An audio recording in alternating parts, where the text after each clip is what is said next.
The next generation of San Francisco volleyball players are here to bump, set, and spike their way into the future. The new lab has 10 additional cameras, 4 high-definition cameras, and 12 workstations, all being used right now.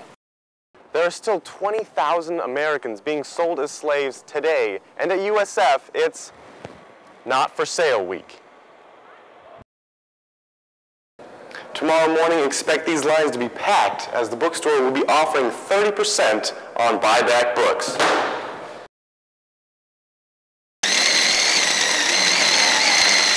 The Market Cafe looked more like a farmer's market on Earth Day. The fresh food was a welcome surprise for students used to standard cafeteria cuisine. The food's way better, and actually I've noticed even the people walking around are just, I think in general, more happy because they're having some variety, you know. The variety of organic food gave students new options. Roasted potatoes, steamed artichokes, and honey lavender chicken. Outside the typical college diet, students began to think about where their food comes from. I felt like Earth Day was a great opportunity for just to make the students aware of what's going on. Students were pleasantly surprised. They could use their meal plan while simultaneously promoting environmental sustainability. Showcasing all our local produce. We have farmers from all over the place within 150 miles.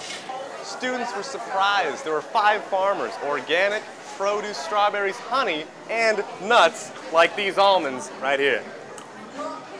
I just came back from my first class and I was so surprised so many people here and there's so much food, and I didn't know that was Earth Day, but now I do, so I'm very excited for the food right here. It looks really good. Even though some cafeteria goers had no clue it was Earth Day, others were proposing the Earth get a little more love. We live on Earth every day. Why not at least give it a little something more than 1 out of the 365? Every day should be an Earth Day. If that was the case, students would be treating themselves and our environment every day.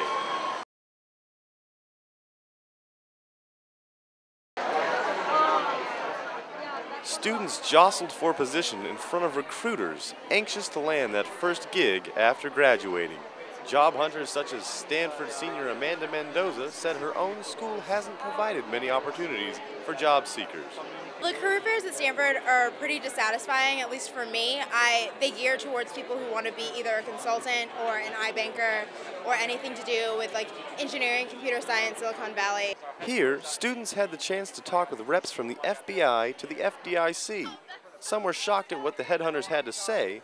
Others simply wanted to get their name into the hands of the recruiters. I bolstered up my resume a little bit, printed out some copies, threw on a shirt and tie, and came in here, but I think I could have prepared a little better. Notice I don't have a suit on. Students went from booth to booth, shaking hands and handing off resumes from over 85 different Bay Area corporations.